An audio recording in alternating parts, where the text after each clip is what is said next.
बिस्मिल्लाहिर्रहमानिर्रहीम।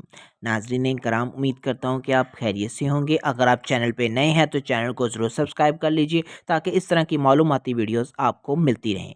जी हाँ, ये न्यूज़ आपके सामने लेकर हाज़िर हुआ हूँ कि वो तमाम आर्मी के अफ़सरान जो कि किसी मजूरी की वजह से रिटायर्ड हो गए हैं और उनको अटेंडेंट अलाउंस 7,000 रुपया मिल रहा था, उस अटेंडेंट अलाउंस को 7,000 से बढ़ा दिया गया है। जी हाँ, आप ये एक नोटिफिकेशन जो स्क्रीन के ऊपर देख रहे हैं, इसमें रिवीजन की गई है अटेंडेंट अलाउंस की, जो कि पहले 7,000 रुपया था, अब इसको 32,000 रुपया पर मंथ कर दिया गया है उन तमाम आर्मी फोर्सेस के पर्सनस को जो कि मजदूरी की वजह से रिटायर्ड हो गए हैं, और उनको जो कन्वेंस अलाउंस है वो 7,000 रुपये से बढ़ाकर 32,000 रुपये कर दिया गया है। जी हाँ, पाकिस्तान आर्म फोर्सेस के वो तमाम रिटायर्ड पर्सन जो कि किसी बीमारी या हादसे की वजह से डिसेबल हो गए हैं और बेड पेशेंट हैं, इन्हें आगाह किया जाता है कि जो कि उनको अटेंडेंट अलाउंस 7,000 रुपये मिलता था, उसको अब बढ़ा के 32,000 रुपये कर दिया गया है।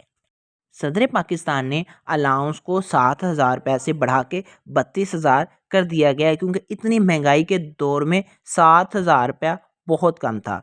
लेकिन इसके साथ साथ आपको ये बताता चलूँ कि इसके लिए बाकायदा तौर पर आपको डायरेक्टर ऑफ वेलफेयर तक अप्रोच करनी पड़ेगी। अगर आपका 7,000 रुपये ही अलाउंस लग के आ रहा है पेंशन में, तो आपको 32,000 रुपये करवाने के लिए डायरेक्टर ऑफ वेलफेयर को अप्रोच करें और इस वीडियो को ज़्यादा से ज़्यादा शेयर करें। आपके एक शेयर से किसी की ज़िंदगी में आसानी आ सकती है। खुश रहें, आबाद रहें, और इस वीडियो को ज़्यादा से ज़्यादा शेयर इसलिए मैं कहता हूँ ताकि ज़्यादा से ज़्यादा अफराद फ़ायदा उठा सकें। चैनल पे नए हैं तो चैनल को ज़रूर सब्सक्राइब कर लीजिए और बेल आइकन को दबा लीजिए ताकि इस तरह की मालूमाती वीडियोस आपको मिलती रहें। दुआ में याद रखिएगा। अस्सलामु अलैकुम।